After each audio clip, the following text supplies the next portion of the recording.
So yun, last problem tayo para sa hydrostatic force, no? A vertical rectangular plate is submerged half in oil, ito is specific gravity ng oil, and half in water such that its top edge is flushed with oil surface. What is the ratio of force exerted by water on the lower half to the oil acting on the other half? So, meron daw oil na submerged, no? Ito, vertical rectangular plate. Tapos submerged daw siya sa oil tsaka sa water. Tapos yung lower portion daw is yung water.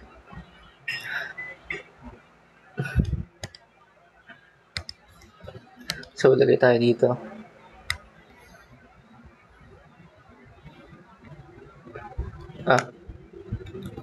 Pantay ko lang para mas maganda. Hindi pa rin pantay.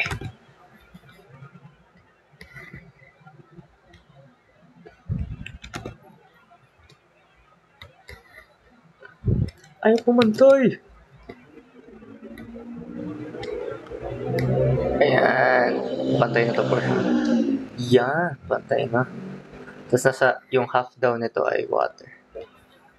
No? Ito daw water. Tapos ito daw ay oil. So, yung specific gravity daw ng oil is 0.80, which is given, no? Since dito, syempre, walang binigay na dimension, walang given na dimension, so sabihin ko na lang na ito ay yung B, base.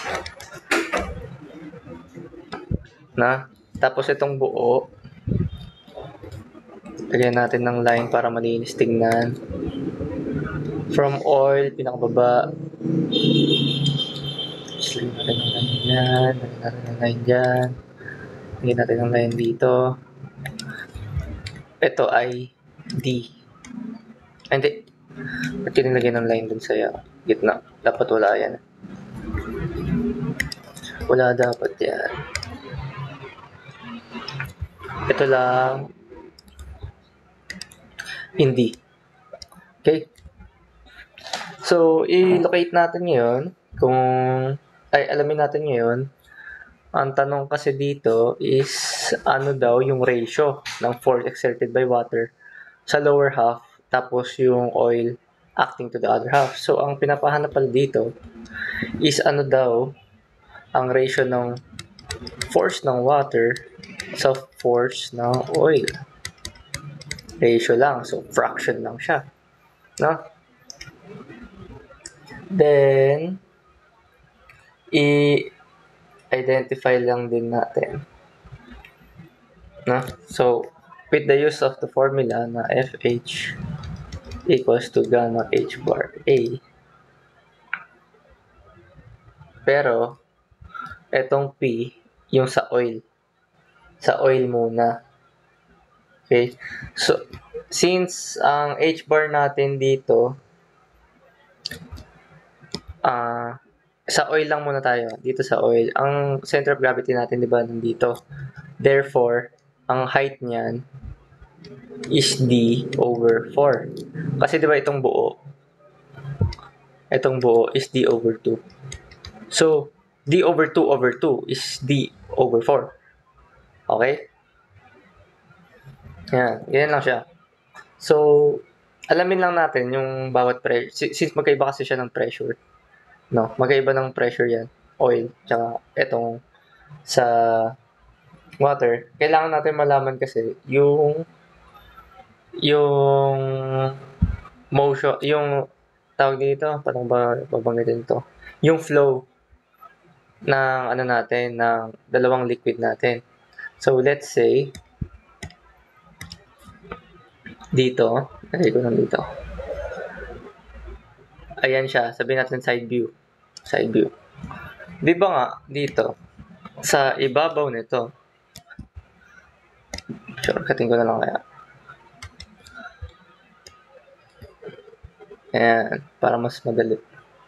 Pantay-pantay. Ayan. Gawin natin magandang kulay. Gawin natin. Yan. Di ba nga sa top natin, since naman siya, wala naman sinabing nasa closed tank siya. So, submerged lang naman daw siya sa oil, di ba? So, parang open siya. Di ba nga, ang pressure dito sa top is equals to 0. Di ba? So, mag-a-act ang oil hanggang dito lang. Di ba? Diyan lang mag-a-act yung oil kasi hanggang dito lang yung oil. Ayan. Dito lang yung oil. So, dito sa baba, water naman. Pero, dito sa water, dito siya magsisimula kung saan yung tip ng ating oil pababa. Pag ganyan siya.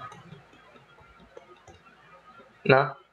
Therefore, ito pala, since ito, dito lang yung water, dito rin yung oil. Di ba? Dito rin yung pressure ng oil nito. Ito, oil din to. Okay? Tapos ito, pressure ng water. Ito kasi, itong portion na to, highlight natin. Itong portion na ito. Dito sa square na to, ito ay accumulated pressure na nararamdaman ng tubig. Kaya ako ginito yung diagram niya. Naka-triangle siya. Dito lang mag-a-act yung water, tapos may mararamdaman pa rin siyang oil dito. Dito sa banda.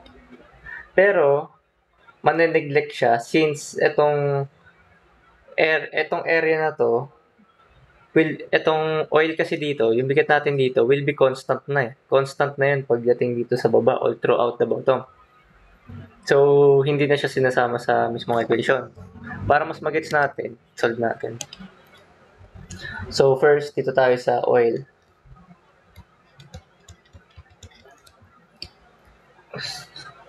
Yung unit weight, since given, 0.80 times 9.81 by h bar natin na d over 4. Tapos yung area lang natin dyan na b times d over 2. Pag nakuha natin, pag sinimplify natin yan, 0.80 by 9.81 over 4 times 2. Ito ay 0.981 tas isang b, dalawang d, so d squared.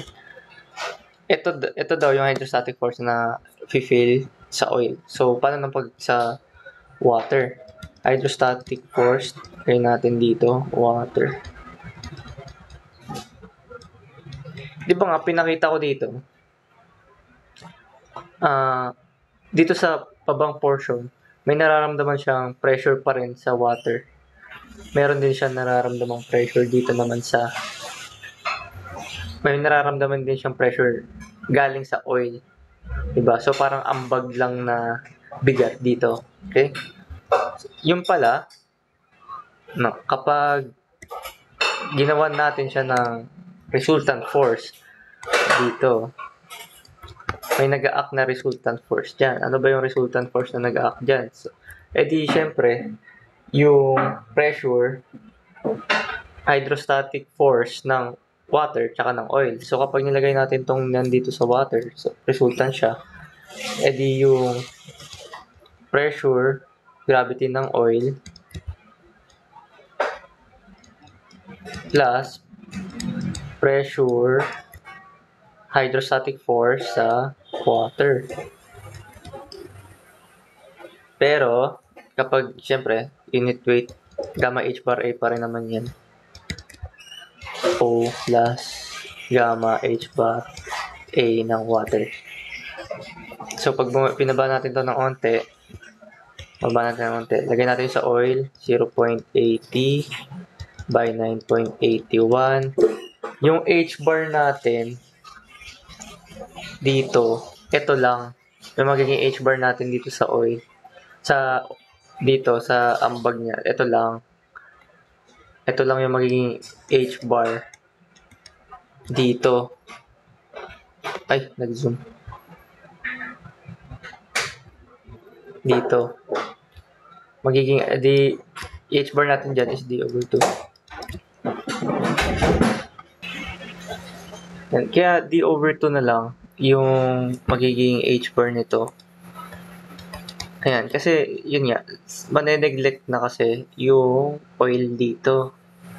Kasi yung mafe-fill ng area dito, kung ano yung mafe-fill na pressure dito, will be constant all throughout the bottom.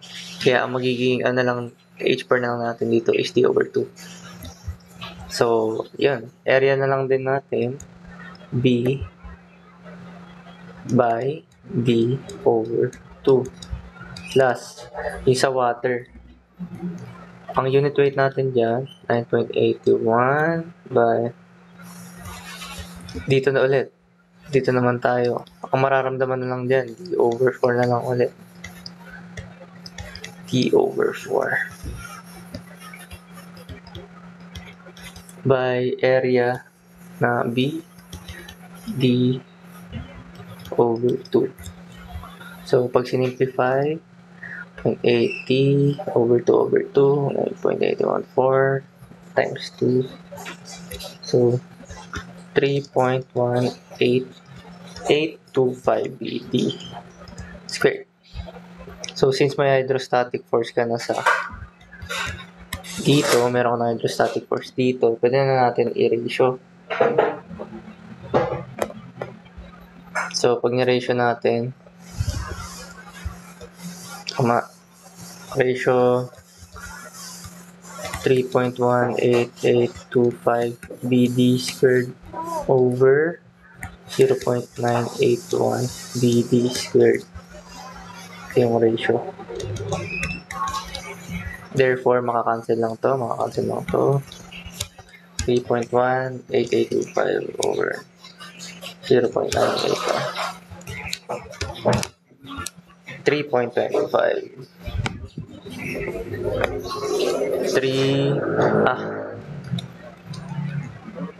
3.25. Ayan ang ratio natin. Yun lang.